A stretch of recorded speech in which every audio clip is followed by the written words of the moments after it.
누가복음 14장 25절에서 35절 함께 읽겠습니다. 수많은 무리가 함께 갈새 예수께서 돌이키사 이르시되 무릇 내게 오는 자가 자기 부모와 처자와 형제와 자매와 더욱이 자기 목숨까지 미워하지 아니하면 능히 내 제자가 되지 못하고 누구든지 자기 십자가를 지고 나를 따르지 않는 자도 능히 내 제자가 되지 못하리라. 너희 중에 누가 망대를 세우고자 할진대 자기의 가진 것이 준공하기까지에 족할는지 먼저 앉아 그 비용을 계산하지 아니하겠느냐. 그렇게 아니하여 그 기초만 쌓고 능히 이루지 못하면 보는 자가 다 비웃어 이르되 이 사람이 공사를 시작하고 능히 이루지 못하였다 하리라. 또 어떤 임금이 다른 임금과 싸우러 갈 때에 먼저 앉아 1만 명으로서 저 2만 명을 거느리고 오는 자를 대적할 수 있을까 헤아리지 아니하겠느냐. 만일 못할 터이면 그가 아직 멀리 있을 때에 사신을 보내어 화친을 청할지니라. 이와 같이 너희 중에 누구든지 자기의 모든 소유를 버리지 아니하면 능히 내 제자가 되지 못하리라. 소금이 좋은 것이나 소금도 만일 그 맛을 잃으면 무엇으로 짜게 하리요. 땅에도 거름에도 쓸데없어 내버리느니라. 들을 귀가 있는 자는 들을지어다 하시니라. 아멘. 하인나 큐티 말씀 나누겠습니다. 오늘은 예수님을 따라온 수많은 무리에게 제자가 된다는 것이 어떤 것인지 말씀해 주시는 내용입니다. 저는 오늘 본문을 통해서 무리로만 머물지 말고 당신의 제자가 되라고 초청하시는 예수님을 만났습니다. 무리로만 머물지 말고 당신의 제자가 되라고 초청하시는 예수님.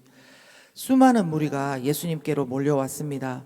본인이 아픈 사람부터 그리고 또 가족 친지 중에 누군가 아픈 사람들까지 얼마나 많은 사람들이 예수님의 소문을 듣고 모여들었겠습니까?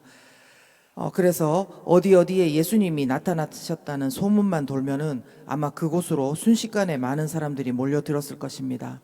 그런데 예수님께서 그들과 함께 가고 있던 중에 돌이키시면서 그들을 향해서 중요한 말씀을 하십니다.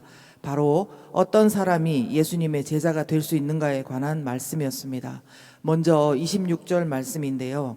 무릇 누구든지 내게 예수님께 오는 자는 부모와 처자와 형제와 자매와 더욱이 자기 목숨까지 미워하지 아니하면 능히 내 제자가 되지 못하리라. 이렇게 말씀하셨습니다. 부모, 형제, 자매, 가족들 그리고 심지어 자기 목숨까지 미워하지 않으면 예수님의 제자가 될 수 없다는 것입니다. 그전에도 알고는 있었지만 오늘 큐티를 묵상하면서 더욱 무거운 말씀으로 느껴지고 도대체 이 말씀을 어떻게 여러분과 나누어야 되는지 상당한 고민을 하면서 말씀을 준비했습니다. 도대체 왜 예수님은 이 말씀을 통해서 우리에게 무엇이라고 말씀하시는 것일까요? 우리가 어떻게 이 말씀을 이해하는 것이 좋을까요? 그것은 오늘 본문보다 평행 본문인 마태복음 10장 37절을 볼 때 더 정확하게 이해가 되는 것 같습니다. 마태복음 10장 37절에 말씀하시기를 아버지나 어머니를 나보다 더 사랑하는 자는 내게 합당하지 아니하고 아들이나 딸을 나보다 더 사랑하는 자도 내게 합당하지 아니하며 라고 하셨습니다. 예, 그렇습니다. 예수님은 우리가 가족을 사랑하지 말라고 하신 것은 아닙니다. 마땅히 사랑하고 섬겨야 될 가족입니다. 하지만 그럼에도 불구하고 그들을 또한 나 자신까지도 예수님보다 더 사랑하는 것이 합당하지 않다고 하시는 것이고 또 그렇게 하면 예수님의 제자가 될 수 없다고 말씀하신 것입니다. 그러므로 다시 말해서 여기서 말씀하시는 미워한다는 것은 심리적으로 또 광신적으로 가족과 나를 미워하라는 그런 말씀이 아니고 영적으로 예수님을 제일 우선으로 그리스도 중심적으로 분리하고 어떤 마음의 거리를 두는 것을 말씀합니다. 그러니 자신들의 고민과 아픔을 안고 예수님을 따르는 수많은 무리가 있었을지라도 예수님의 제자는 많을 수가 없는 것입니다. 사실 이처럼 예수님의 제자됨의 기준은 우리가 생각하는 것보다 훨씬 더 높습니다. 심지어 33절에 보면은 가진 소유를 다 버리지 아니하면 예수님의 제자가 될 수 없다고까지 하십니다. 예수님의 제자가 된다는 것은 우리 삶에서 그냥 좀 바르게 살고 착하게 살고 그 정도가 아니라 우리의 영혼과 육체를 아우르는 온전히 전적인 반응과 따름이 없이는 될 수 없는 것입니다. 예수님의 제자들도 처음에 예수님이 잡혀가실 때 자기 목숨을 잃을까봐 다 부인하고 도망가지 않았습니까? 저 자신을 놓고 생각해봐도 감히 제가 그렇게 모든 것들을 버리고 예수님만 따르겠다고 저는 말하기가 좀 어려운 것 같습니다. 하지만 이어서 나오는 망대를 세우려는 자 비유를 통해서 보듯이 예수님의 제자 된다는 것이 단지 한순간에 끝날 일이 아니고 내가 가진 기초를 세우고 또 완전히 망대가 세워지기까지 시간이 필요하고 또 노력이 필요하고 비용이 필요하듯이 오랜 과정이며 날마다의 도전이기 때문에 비록 넘어졌다 일어섰다를 반복하지만 주님의 일에 귀하게 쓰임받는 제자가 되기를 간절히 바라고 있습니다. 제가 아니라 저는 할 수 없지만 주님께서 그렇게 인도해 주실 것이다. 거기에 그래도 성실하게 따라갈 것이다. 이런 말씀을 저는 드릴 수가 있는 것입니다. 사랑하는 여러분, 여러분은 어떠십니까? 예수님은 일부러 높은 기준을 세워서 아무도 진정한 나의 제자가 될 수 없다는 것을 말씀하시려는 것이 아닙니다. 오히려 반대로 예수님은 오늘 수많은 무리들을 향해 그리고 베드로를 향해 그 제자들을 향해 그리고 지금 이 시간 우리를 향해 당신의 제자로 초청하고 계신다고 저는 확신합니다. 이 땅의 황무함을 보소서라는 복음성가가 있지 않습니까? 그런 마음으로 이 땅을 바라보고 계시는 그 주님의 마음이 우리 가운데서 일어나기를 기다리고 계신다는 겁니다. 예수님은 우리에게 제자가 된다는 것이 결코 쉬운 일이 아닐 것이지만 그럼에도 불구하고 네가 나를 따라오겠느냐? 아니, 나는 네가 따라오기를 정말 원하신다고 지금 말씀하시는 것입니다. 이 땅에 사람으로 사는 것 자체가 어떤 면에서는 참으로 고행이라고 생각합니다. 예수님을 믿든지 안 믿든지 모든 사람에게는 시기만 다를 뿐이지 눈물과 고통과 죽음이 있는 곳이 바로 이 땅입니다. 그러나 예수님을 만나서 예수님의 제자가 되기를 사모하는 사람들에게는 남들이 모르는 한 가지 특권이 있다고 생각합니다. 그냥 헛고생만 하다가 인생을 마치는 것이 아니라 영광스럽게도 하나님의 나라가 이 땅 가운데 임하는 일에, 하나님의 나라가 이 땅 가운데 확장되는 일에, 그 일에 우리를 사용해 주신다는 겁니다. 제가 바라고 기도하기는 우리 구리지구촌교회 성도님들 중에 그냥 무리가 아니라 예수님의 제자 되기를 간절히 사모하고 하나님의 나라가 더욱 이 땅 가운데 넓어지는 일에 쓰임받기를 원하는 사람들이 많이 일어났으면 좋겠습니다. 또 오늘 제가 본문에서 만난 인간의 모습은 자기 십자가를 지고 예수님을 따라가는 인간의 모습입니다. 자기 십자가를 지고 예수님을 따라가는 인간의 모습. 예수님의 제자가 될 수 있는 그 사람에 대해서 또 말하는데요. 27절의 말씀을 보십시오. 누구든지 자기 십자가를 지고 나를 따르지 않는 자도 능히 내 제자가 되지 못하리라. 이렇게 말씀하십니다. 우리는 흔히 남편이 내 십자가입니다. 자식이 내 십자가입니다. 이런 소리를 많이 합니다. 하지만 사실 이것은 정확한 해석이 아닙니다.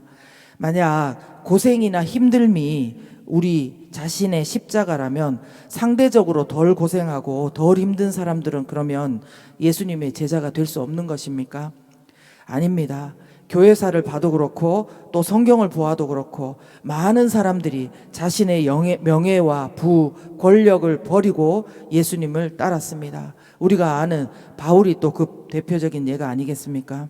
그러므로 자기 십자가는 예수님의 십자가와 연관되어서 해석되어야 되는 것입니다. 예수님의 십자가는 우리가 알다시피 전 인류가 지은 죄에 대한 대속의 십자가요, 희생의 십자가였습니다. 그러나 자기 십자가는 남의 죄를 대신할 능력도 자격도 없는 죄인인 우리 자신의 죄의 대가로 져야만 되는 죽음의 사형틀인 것입니다. 예수님이 아니었다면 꼼짝없이 우리가 져야만 되는 죽음의 상징인 십자가인 것입니다. 그래서 자기 십자가를 지고 예수님을 따른다는 것은 자기가 영죽을 죄인임을 아는 회개하는 마음으로 그 예수님의 십자가의 그 가치를 알면서 비록 고난의 길일지라도 예수님을 따라가는 것을 말하는 것입니다.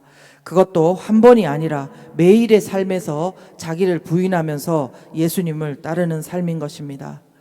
이건 역시도 정말 쉬운 일이 아닙니다. 너무 어렵습니다. 조금만 뭐 하나라도 좀 했다 싶으면 금방 나는 영죽을 죄인이 아닌 것처럼 자기 의로 우리가 그것들을 착착 쌓아두는 것이 우리지 않습니까?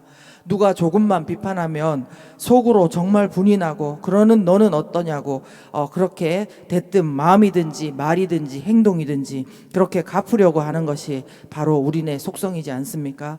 저는 이런 저를 진정시키고 환기시키는 것이 바로 자기 십자가와 예수님의 십자가라고 생각합니다. 저의 죄로 제가 져야 할 그 죽음의 사형틀에 예수님께서 대신 매달리시고 고통당하셨습니다. 만약 이것이 저의 삶 속에 매일 인정되지 않고 스르르 그냥 넘어가 버리고 있다면 저는 지금 영적인 청길 낭떠러지 옆에 서 있는 것이라고 생각합니다. 내 눈에 안 보인다고 영적으로 그렇게 떨어지지 않는다는 보장은 없습니다. 하나님 나라를 확장하고 세우는 일에 귀하게 쓰임받기는커녕 언제 하나님 이름에 먹칠하고 언제 예수님을 팔아 장사하는 장사꾼이 될지 모를 일인 것입니다. 사랑하는 여러분, 그렇기에 저는 오늘 저와 여러분 모두가 오늘도 자기 십자가를 지고 예수님을 따라가는 자들이 되기를 예수님 이름으로 축복합니다. 이것만이 우리가 예수님을 내 가족, 내 친척, 내 소유, 내 자신의 경험과 지식보다 더 사랑하고 신뢰하고 평생 따를 수 있는 비결이라고 믿기 때문입니다. 우리 모두 오늘 내가 과연 자기 십자가를 지고 예수님을 따라가고 있는지 점검하고 돌이켜보는 시간이 되었으면 좋겠습니다. 하나님, 그렇습니다. 우리가 정말 열심히 하나님 앞에 잘 살려다 보니까 정말 제가 죄인인 것을 잊었고 제가 마땅히 져야 되는 그 십자가 주님이 지신 것 오늘도 그냥 머릿속에만 있었지 제 마음 가운데 다가온 것이 없었음을 회개합니다. 하나님께서 불쌍히 여겨주시고 그 마음이 회복되게 하시며 오늘도 우리를 제자로 부르시며 이렇게 어려운 길인데도 너가 나를 따라오겠냐는 그 부름에 우리가 정말 기쁜 마음으로 하루씩 주님을 따라갈 수 있도록 도와달라고 함께 기도하겠습니다.